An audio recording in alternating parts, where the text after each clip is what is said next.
हमको लगता है कि हम अपना पार्टनर डिसाइड करते हैं। आप सोचो एक राजा राज्य जीत कर आया है, पता चला कि नहीं रानी तो कहीं और ही ठीक है गेम खेल रही है, तो राजा आके क्या ही करेगा। अब लड़का लड़की एक दूसरे से इसलिए शादी नहीं कर रहे हैं कि किसी को खाना बनाने वाली चाहिए, किसी को पैसा कमाने वाला चाहिए। वो Right. इसलिए शादी कर रहे हैं क्योंकि उनको इमोशनल कंपैटिबिलिटी चाहिए, उनको एक इमोशनल बॉन्डिंग चाहिए। नाम से तो कभी जीवन में करना ही नहीं चाहिए, ना मैच मेकिंग करनी चाहिए, ना मुहूर्त निकालना चाहिए। ये तब यूज करते हैं और डेफिनेटली सोलमेट होते हैं, लेकिन उसकी टेक्निकल डेफिनेशन बहुत अलग है और जो रियल डेफिनेशन हम लोग परसीव करते हैं वो बहुत अलग है। हम सोचते सोलमेट वो है जो सब कुछ मेरे साथ कंपैटिबल है।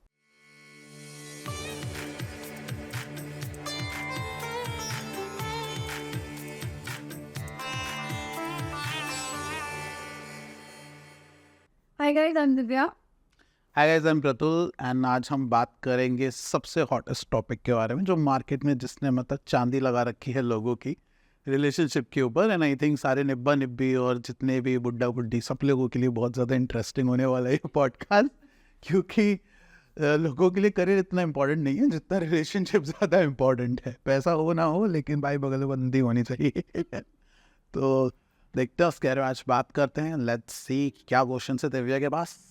I think my first question will be Manglik Dosh. What is Manglik Dosh? And it is getting talked about so much, and there are so many remedies we hear that if the girl is Manglik, she should get married to a tree. If the guy is Manglik, he should get married to a pot. So why don't you speak something about it? तो देखो, इस question को समझने से पहले हमें ये question समझना बहुत ज़्यादा ज़रूरी है कि why you are getting married. Okay. शादी ज़रूरी ही क्यों है? शादी का मतलब सिर्फ इतना है कि आप अपना वंश आगे बढ़ाएं, क्योंकि आपके ऊपर आपके एंसेस्टर्स का ऋण है। ठीक है, इसको हम बोलते हैं पितृ ऋण है। ठीक। तो जब आपको ये ऋण पे बैक करना होता है कि जैसे कहते हैं ना कि अरे दादाजी पैदा हुए हैं हमारे पोते के रूप में और ऐसे करके, Right. ठीक है, तो ये ही माना जाता है कि जो आपके एंसेस्टर्स हैं, अगर आप अपना वंश आगे नहीं बढ़ाओगे तो आपके बारे में धरती पे बात करने के लिए कोई नहीं है। तो आपके जो एंसेस्टर की स्पिरिट्स हेवन में पहुंची हुई है तो वहां से उनको निकाल दिया जाए, उनको वहां पे वैल्यू नहीं दी जाती या उनको एंट्री भी नहीं मिलती है कहीं के पैसा। जैसे ऋषि अगस्त्य की कहानी है कि ऋषि अगस्त्य के जो पूर्वज थे उन्होंने कहा कि तुम तो संत बन चुके हो, तुम ऋषि हो, तुम शादी नहीं कर रहे हो, ठीक है, इसकी वजह से हमको बहुत दिक्कत हो रही है, तो तुम वंश आगे बढ़ाओ। तो उन्होंने बोला कि ठीक है, मैं लोपामुद्रा से फिर जाके उन्होंने शादी करी और फिर उन्होंने अपना वंश आगे बढ़ाया। Okay. ठीक है, इसी तरीके से शादी का जो पर्पस है वो सिर्फ वंश आगे बढ़ाने का है। ठीक है, तो शास्त्र के अनुसार तुम्हारी शादी में तुम सर फोड़ दो अपनी बीवी का, या तुम अपने पति की पूरी प्रॉपर्टी लेके चली जाओ, उनको कोई मतलब। इट जस्ट दैट कि तुम दोनों साथ में इतने हेल्दी और इतने जिंदा जरूर रहने चाहिए कि बच्चे पैदा कर सको। Okay. ठीक है, तो बच्चे पैदा करने के लिए अब यहाँ पे कॉन्सेप्ट आता है मांगलिक दोष। Then. तो शास्त्रों में मांगलिक दोष इसलिए लिखा गया था क्योंकि ये कहा जैसे अगर लड़की के 8वें भाव में मंगल हो तो लड़के की डेथ हो जाए। जब लड़के की डेथ हो जाएगी तो भाई वंश कैसे आगे बढ़ेगा? ठीक है, और ऐसा अब तो क्या है कि चलो एक बच्चा भी हो गया तो इनफ है। पहले तो मोर्टेलिटी रेट बहुत ज्यादा होता था, तो 10 बच्चे करेंगे तो 3-4 तो ऐसे टपक लेंगे, बचेंगे 5-6। तो 10 बच्चे करने के लिए लड़के का 10 साल तक जीवित रहना तो नीडेड है ना, मिनिमम। तो अगर शादी करती अगले 2 साल में वो निकल गया तो वंश कैसे आगे बढ़ेगा? तो इसीलिए मांगलिक दोष का सिर्फ और सिर्फ कनेक्शन जो था वो ये था कि लड़के या लड़की दोनों में से इनकी डेथ ना हो। ये कंपैटिबिलिटी का फैक्टर कहीं से भी नहीं है। So it was always the question of life and death. Yes, ये ही लिखा है। अब कुछ लोग हैं जिन्होंने मांगलिक को, हालांकि जब मैंने टेडेक्स की वीडियो करी थी तो ये स्टेटमेंट्स मैंने बोले थे, बट उन लोगों ने आजकल उठा के पॉडकास्ट में डाला, तो आई एम प्रीटी हैप्पी कि एटलीस्ट दे आर वो अच्छी जगह से सुनकर अपनी पॉडकास्ट में बोल रहे हैं। तो ये बात फैक्ट है कि क्योंकि जो मांगलिक लोग होते हैं उनकी सेक्सुअल एनर्जी ज़्यादा होती है, उनकी जो they are very good chefs. ठीक है, Okay. तो वहाँ पे थोड़ा मिसमैच होता था, सेक्सुअल कंपैटिबिलिटी नहीं होती थी बाकी चीज़ों में। अगर कंपैटिबिलिटी का फैक्टर लेते हैं तो यहाँ पर आकर थोड़ा सा मिसमैच हो जाता है। ठीक है, तो लोगों ने उसको ना बहुत हवा बना रखा, लेकिन ये एक्चुअल में हवा जस्ट बना इसीलिए ही था क्योंकि it is related with the death. अब क्या है ना, हर बात चाहती है नहीं नहीं देखिए डेथ नहीं होनी चाहिए, ठीक है। So everyone wants to prevent from it, that's why it becomes so famous कि अरे मांगलिक की शादी मांगलिक से कराओ, क्योंकि ये शास्त्रों में दे रखा है कि मांगलिक की शादी मांगलिक से होगी तो आपका कैंसलेशन हो जाएगा, ठीक है। पर इसमें सबसे बड़ा पॉइंट पर आता है, जो ज्योतिष उन्होंने इस पॉइंट को पकड़ लिया, बाकी जो फर्दर पॉइंट्स लिखे हुए थे मांगलिक दोष को लेकर उन्होंने वो पढ़ा ही नहीं।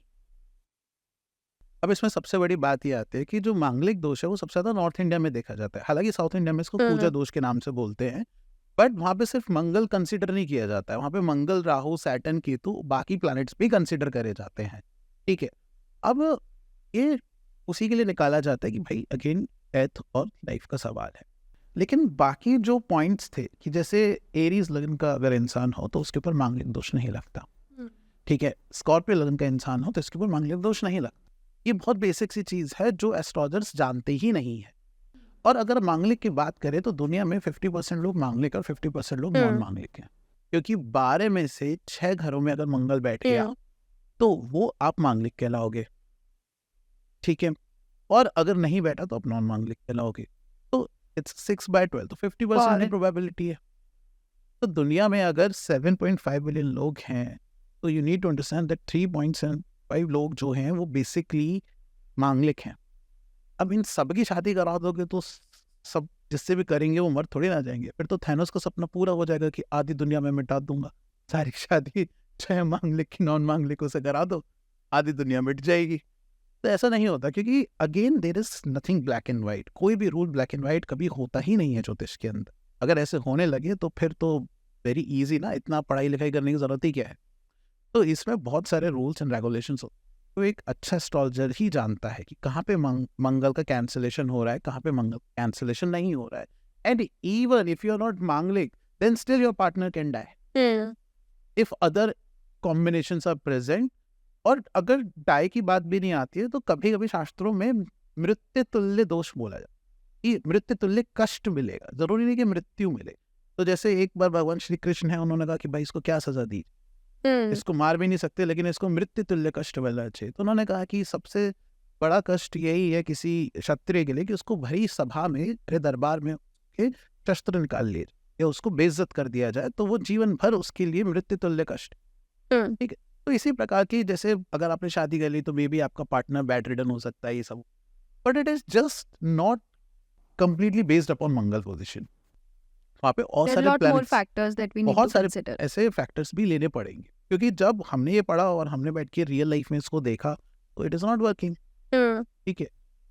तो क्योंकि पहले तो जानते भी नहीं थे ना लोग मांगलिक नॉन मांगलिक, शक्ल तो दिखाते नहीं थे, एक दूसरी कुंडली क्या दिखाते, ऐसी शादी करा दी जाती थी हमारे मम्मी पापा की एज में। तो इसके बहुत सारे फैक्टर्स हैं। मैं ये नहीं कह रहा कि इसको बिल्कुल डिस्कार्ड कर देना चाहिए, definitely it is a point two consider, but आपको इतना डरना भी नहीं चाहिए कि अगर आप मांगलिक हो तो आप नॉन मांगलिक से ही शादी करोगे, और आप नॉन मांगलिक हो तो आप मांगलिक से शादी नहीं कर सकते। आप डेफिनेटली कर सकते हो, एंड 80 to 90% केसेस में ऑलरेडी कैंसलेशंस हो चुके होते, ये उनकी इंटेंसिटी कम हो चुकी होती है। अगर फिर भी नहीं है कैंसलेशन एनी हाउ, तो स्टिल शास्त्र खुद बोलता है बैठ के कि तुम किसी भी जीवित शादी कर लो। तो जैसे बिहार छत्तीसगढ़ की तरफ जाओगे और कुत्तों से शादी करा दी जाती है, तो होता है कि भाई जो भी परेशानी आएगी वो इसके ऊपर आएगी, ठीक है। पेड़ से शादी करा देते हैं, फिर पेड़ को काट देते हैं, क्योंकि again now it is a indication कि ये मर गया, ठीक है। पॉट से शादी करा देते हैं तो फिर पॉट को तोड़ देते हैं, ये मर गया है, क्योंकि पॉट पानी है, पानी जीवन है, ठीक है। तो इट रिप्रेजेंट्स द लाइफ। तो कोई भी एक ऐसा लाइफ फॉर्म पकड़ के उससे शादी कराता है, तो इट्स नॉट बेसिकली, ये मूर्खता वाली बात नहीं, देखने और सुनने में बहुत मूर्खता लगती है, but it's a very clever decision to save people from कि अच्छा आप अपने, मान के चलो आप किसी से प्यार करते हो, उससे शादी करना चाहते हो, you don't want to hurt your partner or anyhow you don't want to take any risk, कर लो शादी, क्या देख, और ये कौन से पेड़ के साथ तुमको सुहागरात मनानी है। But I thought matchmaking is largely a Hindu concept, right? I mean, there are still people in Sikhism, for example, or Jainism, where they don't do matchmaking, right? And they're absolutely fine. They get married and all of that. So, do you hence think matchmaking is very crucial? Yes, absolutely, matchmaking is crucial. आप इस बात को देखिए, let's talk about facts and figures. दुनिया में सबसे lowest divorce rate India में है। दुनिया में सबसे लोएस्ट डाइवोर्स रेट इंडिया में है। अभी भी? अभी ओके। भी लोएस्ट है। ठीक है, अब लोग ये कहेंगे कि हालांकि बहुत सारे लोग डाइवोर्स नहीं लेते, तो मैं बात मानता हूँ, बट स्टिल अगर आप उनको भी कंसिडर कर लोगे, मान के चलो किसी की शादी खराब है, फिर भी आप कंसिडर कर लोगे, तो भी आपको इंडिया में सबसे ज्यादा सक्सेसफुल रेट मिलेगा मैरिज का। And I am not saying that this is just because of match making, ठीक है, क्योंकि मैच मेकिंग होती ही गलत तरीके से है। ओके। ठीक है, it is happening because we have ethics, we value the families, we value the relationship. हम इंडिविजुअल लाइफ में नहीं जी रहे कि सेल्फ लव को हम झंडा लेके चल दिए और बस अपने अलावा हम दुनिया को छूते समझते हैं और हम किसी को मानते नहीं है। तो हमारे लिए प्रेम का मतलब ये है कि जब मैं दूसरे इंसान को ज्यादा प्रायोरिटी दे दूं अपने से, वही प्रेम है हमारे लिए। सिर्फ नॉर्थ इंडिया में मिलाए जाते हैं। ओके। साउथ इंडिया में कोई ऐसा गुण नहीं होता कि 36 में तुम्हारे कितने स्कोर आ रहे हैं। ओह, इज इट? साउथ इंडिया में कुछ ऐसा है ही नहीं। एंड ऐसा भी बिलीव किया जाता है कि जितने ज्यादा गुण मिलेंगे उतना अच्छा मैच उतना होगा। अच्छा होगा, लेकिन Right. ये सारा नॉर्थ इंडियन कॉन्सेप्ट है। साउथ इंडिया में भी same similar kind of concept है, लेकिन वो बहुत अलग है। वो हमारी तरह नहीं चलती। ठीक है, जैसे साउथ इंडिया में नाड़ी दोष नहीं है, ठीक है, वो बहुत डिफरेंट सिस्टम। तो बात है कि अगर कोई चीज इतनी इंपॉर्टेंट है तो वो फिर यूनिफॉर्मली एक्सेप्टेड होनी चाहिए थी पूरे ऑल ओवर इंडिया में, वो नहीं है। अब इस बात को जान के ताज्जुब करेंगे कि पहाड़ों में अगर आप जाएंगे, उत्तराखंड में, हिमाचल में, तो वहां पे 36 में से अगर 12 गुण भी मिल गए तो कह देते शांति करा दो। जबकि मैंने हमेशा ये सुना है कि if you are less than 18 हाँ, not a good score. Not a good score. या ठीक है, लेस देन 50% है। या लेकिन पहाड़ों में आप अभी भी जाओ तो वहां पे 12 गुण पे शादी कर देते। लेकिन ये पूरा तरीका ही गलत है, और उसका एक रीजन है कि पहाड़ों में क्यों 12 पे मान गए। और अगर आप शास्त्र उठा के देखोगे तो क्षत्रियों के लिए ज्यादा गुण मांगे हैं कि उनका कट ऑफ ज्यादा है, ब्राह्मण का कट ऑफ थोड़ा कम, फिर उसके बाद वैश्य और शूद्र सबसे। अब यहाँ पे हम बात एक्चुअल कास्ट की नहीं कर रहे कि बाय बर्थ आपकी क्या कास्ट है, हम बात कर रहे हैं कि आप किस वर्ण में काम करते हैं। जैसे अगर आप डॉक्टर हैं तो आप ब्राह्मण हो गए, बिजनेस करते हैं तो आप वैश्य हो गए, या अगर आप पुलिस ऑफिसर्स हैं, आर्मी में है तो आप क्षत्रिय हो गए। ठीक है, तो इनके लिए क्यों इंपॉर्टेंट है, अब इस बात को समझने की बहुत ज्यादा जरूरत है। ये बहुत बारीकी सी बात है। देखिए, क्षत्रिय क्या है, वो भाई सालों साल अपना युद्ध में रहेगा। ठीक है, ट्रू। आज अगर लोग लॉन्ग डिस्टेंस आज चला नहीं पाते हैं इतने सारे मीडियम होने के बाद, तो उस टाइम में अगर एक योद्धा जा रहा है वॉर पे, तो ही वांट्स कि उसकी वाइफ उसके लिए लॉयल रहे। ही वांट्स कि जब वो वापस आए तो किसी और के साथ उसकी शादी ना हो चुकी हो। ठीक है, तो उसके लिए ज्यादा कंपैटिबिलिटी होने की जरूरत है। आप सोचो, एक राजा राज्य जीत कर आया है, पता चला कि नहीं, रानी तो कहीं और ही, ठीक है, गेम खेल रही है, तो राजा आके क्या ही करेगा, क्योंकि राजा इंपॉर्टेंट है। अगर राजा का दिमाग खराब हो गया तो पता नहीं कल को क्या रूल निकाल देगा, प्रजा दुखी होगी। तो उनके सिचुएशन के हिसाब से बहुत इंपॉर्टेंट है। ब्राह्मण के अलग हिसाब से उसमें बोला, जैसे ब्राह्मण के लिए बोला कि नाड़ी दोष ब्राह्मण में आ जाए तो बिल्कुल भी डिनाई कर देना चाहिए। क्यों बोला गया है, वो इसलिए बोला गया कि नाड़ी दोष is connected with the birth, बच्चा होगा कि नहीं होगा। और उस जमाने में क्या था कि एक ब्राह्मण ही अपने बच्चे को शिक्षा देता था। नॉलेज जो होती थी वो ब्लड में चलती थी, लीनिएज में चलती थी। तो मेरा बच्चा ही नहीं होगा तो मैं अपनी नॉलेज को लेकर मर जाऊंगा। राइट। और नॉलेज को लेकर मर गया तो बेसिकली मैंने ज्ञान खो दिया, समाज ने ज्ञान खो दिया। तुम मर गए तो मरो, कोई इशू नहीं है। इसलिए कहते थे ब्राह्मण की हत्या का सबसे बड़ा पाप लगता है। क्यों? क्योंकि उस समय हम लिखते नहीं थे, उस समय सब याद रहता था। तो अगर वो मर गया तो उसके साथ उसका ज्ञान चला गया। तो इट्स वेरी इंपॉर्टेंट कि या तो उसके स्टूडेंट्स हों या फिर उसका बच्चा हो जिसने एक बहुत बारीकी से देखा हो कि उसके पिता ने कैसे ज्ञान को यूज किया है। Got it. उसके लिए नाड़ी दोष इंपॉर्टेंट बताया गया है। ठीक है, वैश्य के लिए नहीं बताया गया, बाकी लोगों के लिए नहीं बताया गया। तो वहां पे उन्होंने उस चीज को काफी बाइफर्केट किया हुआ है। तो वो उस हिसाब के साथ, उस टाइम के हिसाब से ठीक था। अब जैसे पहाड़ों में है, तो पहाड़ों में क्यों बोला कि भाई 12 पे शादी कर दो, क्योंकि वहां पे लोगों की उतनी एक्सपेक्टेशन नहीं है। ठीक है, वहां पे they are living a simple life. आज भी गांव देहातों में इसलिए जो कहते हैं ना कि अरे हमारे तो कछु गुण नहीं मिल रहे थे, 8 मिल गए, हमने कर दी शादी। ठीक है, क्योंकि वहां पे एक्सपेक्टेशंस उतनी नहीं। अभी ऐसे लड़का ये एक्सपेक्ट नहीं कर रहा कि तुम True. 6 इंच की हील्स ही पहनो फिर आके मेरी मम्मी के पैर में तेल भी लगाओ। ठीक है, वहाँ पे they are not they like कि ठीक है तुम्हारा ये व्यू है तो ठीक है कर लेंगे ऐसे। तो इट्स और जहाँ पर बहुत ज़्यादा नीडेड है कंपैटिबिलिटी, जैसे अर्बन एरियाज आज के टाइम, यहाँ पे बहुत ज़्यादा ज़रूरी है क्योंकि अब लड़का लड़की एक दूसरे से इसलिए शादी नहीं कर रहे हैं कि किसी को खाना बनाने वाली चाहिए, किसी को पैसा कमाने वाला चाहिए। वो Right. इसलिए शादी कर रहे हैं क्योंकि उनको इमोशनल कंपैटिबिलिटी चाहिए, उनको एक इमोशनल बॉन्डिंग चाहिए। ठीक है, वरना इसलिए लड़की आज एकदम छोड़ के जा सकती है। तो पहले ज़माने में मैच मेकिंग हो ना हो, कितने गुण मिले नहीं मिले फिर भी चलता है, कोई बात नहीं, कहीं नहीं जाएगी लड़की। ठीक है, और आदमी की भी ऐसे इतनी जल्दी कोई दूसरी शादी नहीं करा रहे। ठीक है, लेकिन आज के टाइम में इट्स वेरी क्विक कि नहीं मैं तो कम्प्लीटली इंडिपेंडेंट हूँ, मुझे तो 2 मिनट में मैं सेल्फ लव का झंडा लेके खड़ा हो जाऊंगा, खड़ी हो जाऊंगी and I won't tolerate this. ठीक है, तो आज के टाइम में मैच मेकिंग ज़्यादा नीडेड है rather than पहले के ज़माने। Got it. Even more crucial now. Even than more ever. Crucial है, इसलिए जो कहते हैं ना हमारे मम्मी पापा को तो कभी नहीं हुआ मैच मेकिंग, बढ़िया चल रही है, लग गया अच्छा चल रहा है। ये ऐसे भी हैं माँ बाप, आप उन बच्चों के बारे में पूछिए ना, उन बच्चों से पूछिए कि जिनके माँ बाप एक ही घर में रहते हैं लेकिन वो एक दूसरे का सर फोड़ते हैं, बर्तन उठा के फेंकते हैं एक दूसरे के ऊपर, उनसे पूछिए कि उनका चाइल्डहुड कैसा रहा and how it has affected them पूरी पर्सनालिटी को लेकर। क्या आप ऐसी मैरिज चाहोगे? कभी नहीं चाहोगे। एंड इंडिया में क्या है ना कि बस तुम्हारा पार्टनर जिंदा है, लड़का जिंदा है लड़की जिंदी है, दोनों एक घर में रहे तो अच्छी मैरिज है।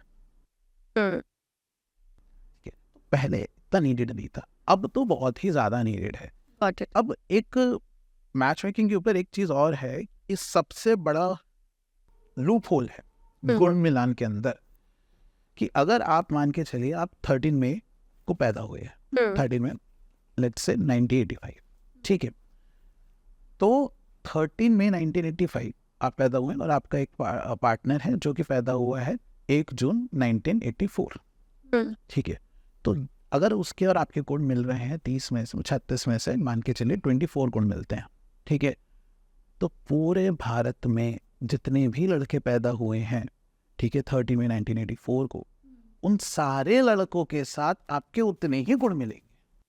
Oh, got it. Irrespective of time on that Irrespective of 13th time, of May. irrespective of days, क्योंकि चंद्र का नक्षत्र पूरे एक दिन एक है और ये Yes, सिर्फ sir. चंद्र के नक्षत्र के ऊपर ही गुण मिलान किया जाता है, ठीक है, तो चंद्र का नक्षत्र पूरे दिन सेम है, तो अब जितने चाहे मतलब अगर 10,000 लड़कों के साथ मैच कर रहे हैं आपके हमेशा स्कोर 24 ही आना है। आप चेक करके देख ली, अनटिल बस मून का नक्षत्र चेंज ना हो, जैसे सुबह नक्षत्र अलग होता है शाम को चेंज हो सकता है, ठीक है, लेकिन वो जो 24 घंटे का ड्यूरेशन है उस ड्यूरेशन में आप टाइम इधर उधर करेंगे आपका कभी गुण स्कोर चेंज नहीं होने वाला, वो सेम ही रहेगा। तो क्या प्रैक्टिकली ये पॉसिबल है कि 10,000 लड़कों के साथ अगर आपकी मैच मेकिंग करी जाए और वो 24 आ रही है, मतलब that is like above average आ रही है, तो सबके साथ आप अबव एवरेज हो गए? नहीं हो सकता, practically it is not possible. तो ये सबसे बड़ा लूप होल है, इसमें तो करना ही नहीं चाहिए मैच मेकिंग।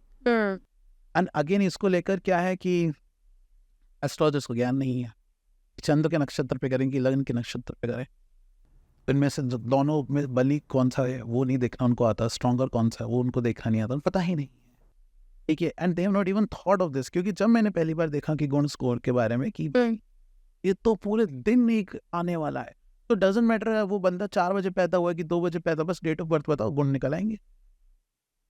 तो this is a very loop, इसलिए लोग ये कहते हैं कि अरे हमारे तो गुण भी 36 में से 34 मिले थे, बताओ हमारा तो डिवोर्स हो रहा है 6 महीने बाद ही। इसीलिए लोग ज्योतिष पे ट्रस्ट नहीं करते हैं, क्योंकि हमने तुम कुंडली मिलवाई, पंडित जी ने सब कुछ अच्छा बोला, अब बताओ लड़का लड़की साथ नहीं रह पा रहे। अरे भाई वो जो गुण मिलाना है वो इट इज जस्ट बिकॉज कि तुम जिंदा रहो और बच्चे पैदा करो, उससे ज्यादा पर्पस ही नहीं है उस चीज का। तो मैच मेकिंग जब होती है तो वो बहुत अलग तरीके से जो रियल में मैच मेकिंग होती है, और रियल मैच मेकिंग करने में एटलीस्ट आपको आध से पौन घंटा लगेगा और आप उसके गुणा स्कोर पे बोल ही नहीं सकते। अगर गुण अच्छे आते हैं तो that is additional point, but it is not the only factor to decide whether you should go ahead और not. Pratham, you briefly touched upon Nadi dosh and you said it's a crucial point of contention. तो क्या होता है नाड़ी दोष? नहीं, नाड़ी दोष इतना क्रूशियल नहीं है। वो एक जैसे उन्होंने बताया कि ब्राह्मण्स के लिए बोला कि नाड़ी इज़ वेरी इंपॉर्टेंट, तो इतना भी क्रूशियल पॉइंट नहीं है। और नाड़ी को अगर, क्योंकि बहुत सारे सर्जर्स को मैंने ये कहते हुए सुना कि अरे नाड़ी दोष हो जाए तो बिल्कुल ही मना कर देना चाहिए। ऐसा नहीं है, शास्त्र में ऐसा बोला गया है, लेकिन शास्त्रों ने आने वाले जो फर्दर क्लासिकल टेक्स्ट है उन्होंने ये भी बताया कि इससे बहुत सारे कैंसलेशंस होते हैं। ओके, ठीक है, और अगर एनी हाउ तुमको कैंसलेशन इसका नहीं मिल रहा है तो आप बहुत सारी रेमेडीज कर सकते हो। आप वहाँ मृत्युंजय का जाप करा सकते हो, उनके साथ अलग जाप कराइए, बाकी और सारी चीज़ें हैं, आप वो सब रेमेडीज कर सकते हो और आप नाड़ी को इग्नोर कर सकते हो। मेरे पास ऐसे इनन्यूमरस चार्ट्स हैं, अगर आप उनमें देखोगे नाड़ी दोष है लेकिन they are living happily, couple बहुत हैप्पीली रह रहा है, बच्चे बहुत हैप्पीली रह रहे हैं। तो अगेन जो नाड़ी दोष के ऊपर बहुत ज़्यादा एम्फेसिस डालते हैं एस्ट्रोलजर्स, ये वही हैं जिन्होंने अगेन पढ़ाई नहीं करी है। इन्होंने अगर पढ़े करी होती तो नाड़ी दोष को इतनी इंपॉर्टेंस नहीं देते। और अगर इतना ही इंपॉर्टेंट होता तो पूरे इंडिया में क्यों नहीं फॉलो होता है? साउथ और इंडियन एस्ट्रोलजर्स क्यों नहीं फॉलो कर रहे हैं? ठीक है, एंड मेरा ये बहुत ही पर्सनल ओपिनियन है कि south Indian astrologers and south Indian even पुरोहित्स, they are more sounded than north Indian people. like in terms of their knowledge, or they are more accurate because of the Absolutely they knowledge? are accurate, even North Indian astrologers are accurate as well, but they have a better knowledge, क्योंकि उन्होंने ना अपना system को बहुत preserve करके रखा है, क्योंकि उनकी क्लासिकल टेक्स्ट तमिल में लिखे हुए हैं, तो तमिल को डिस्टर्ब नहीं किया हुआ ना। हमारी हिंदी तो हर 200-300 सालों में चेंज होती चली गई है, तो हमारे टेक्स्ट चेंज होते चले गए हैं, तो बहुत सारा मिक्सचर हो चुका है। वहाँ पे काफ़ी चीज़ें प्रिजर्व हैं। तो जैसे केरल में सारी चीज़ें संस्कृत में पढ़ी जाती हैं, ठीक है, तमिल में उधर चलता है, तमिलनाडु में, तो वहाँ के सोल्जर्स और जो पुरोहित भी हैं वो काफ़ी साउंडेड होते हैं। इवन जो केदारनाथ में जो पंडित है वो कहाँ से है? साउथ से आए, ठीक है, they all have come from the south, तब जाके इन्होंने अपना यहाँ पे लीनेज आगे बढ़ाया है। तो अगर नाड़ी दोष इतना ही इंपॉर्टेंट तो साउथ में फॉलो भी होता, वहाँ पे नहीं होता। तो इसके ऊपर बहुत ज़्यादा ध्यान देने की ज़रूरत नहीं है, ठीक है। एंड मैं कहता हूँ कि चलो एनी हाउ कैंसिलेशन भी नहीं हुआ तो क्या नहीं होगा, बच्चा ही तो नहीं होगा ना, अडॉप्ट कर लो, IVF करा लो। उसको लेकर तुम शादी का जो डिसीजन ले रहे हो कि शादी करनी चाहिए नहीं करनी चाहिए, वो नहीं करना है, क्योंकि अडॉप्टेड बच्चा भी आपके वंश का ही माना जाएगा शास्त्रों के अनुसार भी, कि आपका दत्तक पुत्र है, तो वो आप कर सकते हो। तो नाड़ी दोष के ऊपर बहुत ज़्यादा फोकस करने की ज़रूरत बिल्कुल भी नहीं है, ठीक है। वो बस इसलिए इतना ज़्यादा इंपॉर्टेंस है क्योंकि 36 में से 8 पॉइंट्स नाड़ी को एलोकेट किए गए हैं। तो अगर सिर्फ नाड़ी मैच नहीं और बाकी 7 पॉइंट्स मैच हो गए, ठीक है, अष्टकूट मिलान में, तो 36 में से दैट मीन्स 28 पॉइंट्स आपके मैच हो गए, नाड़ी मैच नहीं हो रही, ठीक है। तो नाड़ी के साथ ये भी कि वर्ल्ड में जितने लोग हैं उनमें 30% में डिवाइडेड है ना, तो 3 तरीके की नाड़ी होती है। तो दैट मीन्स जितने भी लोग आएंगे सबके साथ प्रोबेबिलिटी आपकी ये है कि 33% लोग हैं साथ आपकी नाड़ी मैच हो जाए। तो अगर मेरी नाड़ी आपके साथ मैच हो गई तो फिर भाई बच्चा नहीं हो। अरे ये तो मतलब बहुत ही आपने एकदम वो बात कर दी ना, वन मतलब हर 3 में से किसी एक बंदे के साथ मेरी नाड़ी मैच हो जाएगी, उसके साथ नाड़ी दोष लग जाएगा, फिर मैं बच्चा नहीं, ऐसे हो सकता है। तो अगर आप ऐसे बोल रहे हो इसका मतलब ये है कि अगर इंडिया की 120 करोड़ की पॉपुलेशन है तो दैट मीन्स उसका 1/3 यानी कि 40 करोड़ लड़कों के साथ या 20 करोड़ लड़कों के साथ, if we take the gender ratio, अब 20 करोड़ लड़कों के साथ आपके बच्चे पैदा नहीं हो सकते। ये तो मूर्खता की बात है। तो ऐसे नहीं सोचना चाहिए बिल्कुल भी।